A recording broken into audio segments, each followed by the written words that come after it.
The unfair pattern, I'm going to tell you something that happened there many years ago, in the 70s, in the California valleys.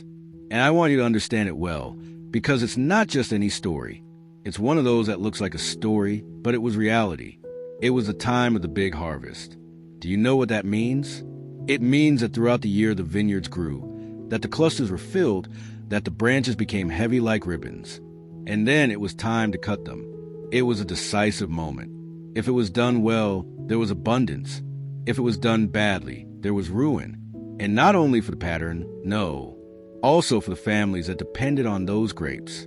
The sun came out first. It touched the mountains, went down to the valley, and suddenly everything was illuminated. The air in the morning was fresh, almost beautiful. But it took a while for the heat to start pushing hard. The bees were buzzing, busy with their thing, and the branches were crunching under the weight of the fruit, as if they were complaining about so much load. The vineyard was immense. And when I say immense, I mean it seriously. Rows and more rows, long as paths that have no end. On one side, there was a water channel.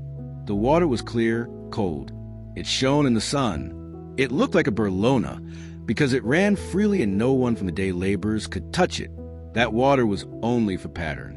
That pattern, was proud, very proud. It didn't mix with the people, and it always trusted its foreman, a man who had always been by its side. Every time the harvest arrived, the pattern didn't say much. It only repeated the same thing as always. It brought hands, many hands, and the foreman knew what to do. He went to the nearby village, where poor families lived in wooden houses, with sheets and dogs in the shade. The children were there barefoot, playing with old balls. The women washed clothes in buckets. The men looked for any job. It was a simple place, with people who had little but shared everything. The foreman came to the camp in a hurry. He raised his voice. "It's harvest time. I need workers. 50 at least." The people looked at each other. And what were they going to do? The work was hard, yes. But was there hunger? Were there bills to pay? Were there children asking for bread? One raised his hand and asked, "The usual pay? The usual?" The foreman replied, "And many days of cutting." The murmur became agreement. Some said, "I'm going." Others, "Me too." And at one point there were 50. Men with hard hands, strong women with handkerchiefs on their heads, and young people who wanted to learn. All ready, all with hope. Tomorrow at dawn, the foreman ordered. Scissors ready, hats ready, heart ready. And at the next dawn, the 50 were there. They came with scissors hanging, with hats worn out, with hope firmly in the chest. When they saw the vineyard, they remained silent. It was a sea of grapes. One sighed. "If we work equally, we do." The woman in the handkerchief replied, "If they treat us fairly, we do." And so the first day began. Scissors gather, box. Scissors gather, box. The rhythm seemed like repeated music. And at the beginning, everyone was even, quiet, concentrated. But the sun, slowly, began to push on their backs. The skin began to burn. The hands opened in small cuts, but painful. The feet, sunken in the hot earth, seemed to be on embers. Suddenly someone whispered, "Water." They went to the bucket. And what did they find? Warm, dirty water with floating leaves. The water tasted rusty. One tried and closed his eyes of how ugly it was. "Where's the clean water?" he asked, looking around. Another pointed to the canal, which ran, cool and loud, a few meters. "They say that this is only for the owners." And the murmur grew. They were not screams. They were low words, but they hurt more than a scream. "This is not enough," said the woman in the handkerchief. "Even if it is a tank for everyone," asked a young man. The capataz heard. He stood in front of them, raised his stick, and thundered loudly. "To work. The boss does not want a cluster to be lost. The sun does not wait." The day laborers lowered their heads. They returned to the bucket. Scissors, cluster, box. But there was no music. The sun was burning. And the free channel was still running, like singing his own song of water. After noon, a motor was heard. The boss arrived. The truck was clean, brilliant, as if it had never stepped on earth. The boss went down slowly. He walked between the rows looking at the grapes as if they were gold coins. The capataz approached his ear. He said something in secret. Nobody knew what. Then the boss raised his voice loud, cutting the air. "This year you pay less. The wine is not sold. If I tighten the belt, you too." The silence fell heavily. Only the running channel was heard and the flies buzzing. Nobody said anything. The boss turned around. He got in the truck and left lifting a cloud of dust. That dust took a long time to go down. When he finally sat down, his eyes crossed, and his eyes became words. "Less? What do you mean less? He wants to take advantage of us. Last year he barely reached for beans and bread, and now less? You can't," said one. "Not with children in the house." "I can't even afford milk," added another. One, with a low voice, murmured, "We can't leave. It's the only thing there is. My children don't eat if I don't work." But another answered firmly, "So what? Are we going to be miserable all our lives? If we accept, tomorrow will be less, and the day after tomorrow, even less." Someone tried to calm down. "Don't exaggerate. Better hold on. Something is something." The woman in the handkerchief raised her voice. "Hold on is to get lost. If we stay, we sink deeper. If we leave, everyone will listen to us." The day laborer sat down next to him and said loudly, "All or none." The day laborer saw the murmur grow. He saw the hand squeezing scissors. He hit the ground with the stick. "Silence," he roared. "The one who doesn't want to work, let him go. There is more waiting outside." There was a quiet moment, and then the unexpected happened. First, one nailed the scissors on the ground, like who plants a flag. Then, another dropped the empty box with a dry blow. Another one tore off the hat and threw it to the ground. The earth received those things as if they were words. "No more," said a voice. "No more," repeated others. 10 crossed the fence. The others hesitated. They were afraid. Real fear of those who hurt. Fear of not having bread. Of seeing children crying hunger. "If we leave, what do we eat?" asked a young man. The day laborer answered, "We eat dignity. And dignity also feeds." The woman with a handkerchief added, "Dignity sustains you today, so that the bread comes to you tomorrow." And then they went adding up. First 15, then 20, 30, 40, until they were 50. They all crossed the fence. No one stayed behind. It was not mad anger. It was not whim. It was decision. It was saying enough with defeat. The headman shouted from behind, with red face and broken voice. "Ungrateful. The boss give them work. They are going to die of hunger." But no one answered. They walked together with empty hands and high forehead. Look, what happened later was even stronger, because the boss that same day in the afternoon returned to the vineyard, and he came with the idea to meet with piles of full boxes, with bright clusters, with everything walking as it should. But no. Do you know what he found? He found silence. He found bees buzzing among the grapes that began to pass. And he found the headman walking alone, like a lost dog, without direction. "Where are the 50? asked the boss with a hard voice, almost like a blow. The headman swallowed saliva. He could not hide the truth. "They left.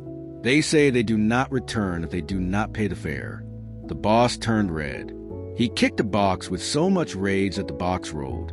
He hit a stone and stayed down as a symbol of defeat. "Ungrateful," he shouted. "Get others." The headman obeyed, although he knew it would be difficult. He went out to town. He knocked on doors. He spoke to families. He searched between houses, corrals, and dusty streets. In the end, he gathered 20 young people. They came to the field with desire, with energy, but without custom. On the first day, the sun folded them like wands of grass. The heat broke them. The afternoon left them defeated. On the second day, they could not stand it anymore. They left without charging. The vineyard was too big for them. The headman squeezed his teeth. He did not give up. On the third day, he came back with 15 more. They were strong men, courteous, with hands accustomed to work.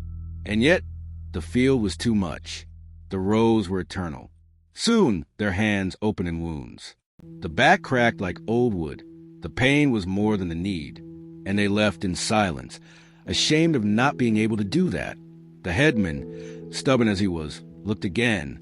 He brought 10 more, but they barely held on for a few hours. Do you know what chased them? The bees. The bees launched like an army, buzzing around, defending their sweet treasure. One of the men screamed because a bee got into his shirt. He ran like crazy, and the others followed him. They never came back. The field was still extensive, too extensive for so few. The grapes began to wrinkle at the tips, and the air, instead of fresh smell, began to smell like rotten fruit, sweet and sad, lost. The channel kept running, fresh, clean, as if it didn't know the problem, as if it said, I'm on my way. The rest is not my business. The headman, on the other hand, didn't know what to do. He walked from one side to the other, taking off his hat and putting it back on. He threw it to the ground, picked it up, shook it, and put it back on. It can't be, he said. I'm running out of everything. My wealth is rotting. His face shone with sweat, but it wasn't just the heat. It was despair. The headman, with a raspy voice, screaming so much useless orders, dared to say what he had never said before. You have to pay them well. There is no other way. The headman looked at him with fury, as if he had insulted him. Never. I'm not going to beg. But time passed, and the nights were worse, because the vineyard was silent. And silence weighs, believe me. Trucks arrived, but they were empty, like fish that can't find water. In the market, people were already murmuring.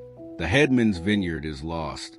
And the murmurs, when they grow, weigh more than stones in the chest. The headman, again, dared to speak. But this time he didn't scream. This time he spoke softly, almost begging. If we continue like this, tomorrow there will be nothing to save. The headman didn't answer. He left. He stared at the wrinkled grapes, the Bullen Canal, the clear sky that seemed to have no compassion. And for the first time he hesitated. That afternoon, the wind blew lightly.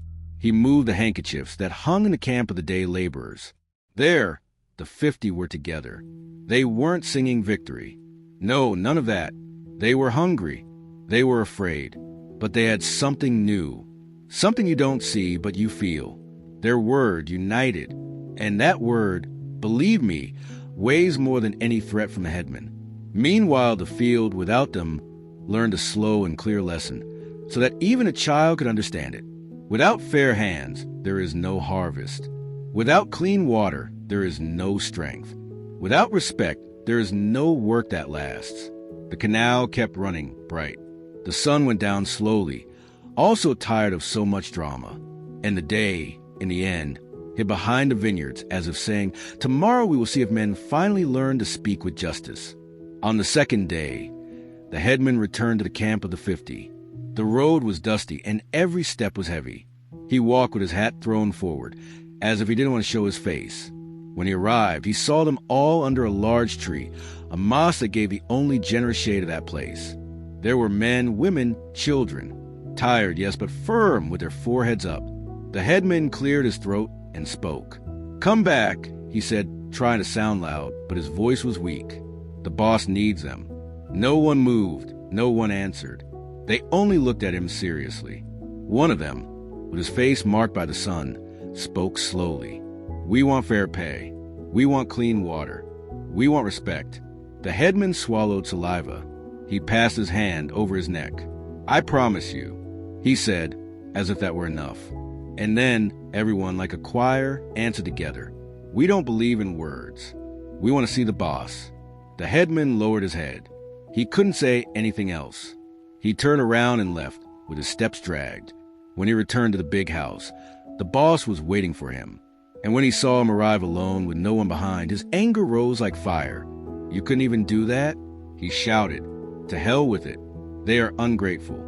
The tired headman stood firm, and for the first time, he didn't lower his head. Boss, understand it. Without them, there is no harvest. The boss hit the table so hard that the glasses jumped. Don't tell me what I already know, he roared.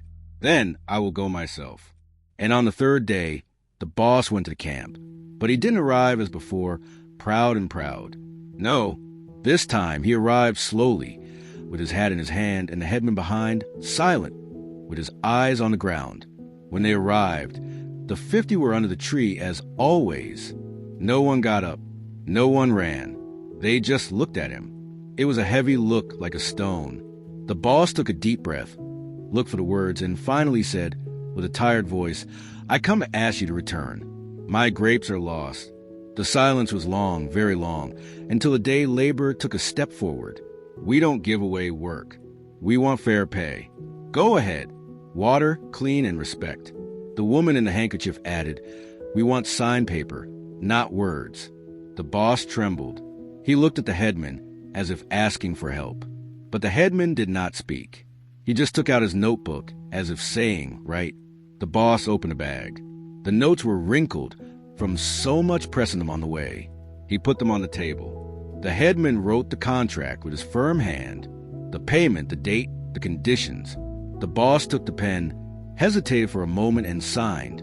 Then he lowered his head, and with a hoarse voice said what he had never said. "Sorry." The wind blew between the branches of the tree. No one spoke until a voice broke the silence with a joke. "Now, boss, go load a box so as not to forget." The laugh sprang up, first shy, then stronger. The boss did not laugh, but he smiled. The headman, too, with a tired smile. The day laborer, on behalf of all, spoke clearly. "We return, but if the word is broken, the scissors are broken." That same day, the 50 returned to the vineyard. Trucks arrived with tanks of clean water. The water came out clear, fresh, hitting the tanks like new music. The children ran under the stream laughing. The women filled the tanks. The men drank long drinks, letting the water go down to their souls. The work returned. Scissors, pile, box. Scissors, pile, box. But it was not the same as before. Something had changed in the air. One day, the boss himself loaded a box in his hands. Just one, just two, but it was enough. The headman also did it clumsy, but he did it, and the day laborers saw it. And they understood that they had won something more than money. They had won respect. Weeks passed. The vineyard sang again with scissors and steps. Trucks came out loaded with grapes. The money came back, but the boss was no longer the same. He no longer spoke with pride. He paid on time. He looked straight ahead, and he never lowered the price again without reason. And that's how the day laborers rebelled against the injustice of the boss. And they did it. That was the whole story, friends. Until next time. But if you want to hear more stories like this, I invite you to watch the video where I tell the secret of success. An incredible story to enjoy while you drink your coffee.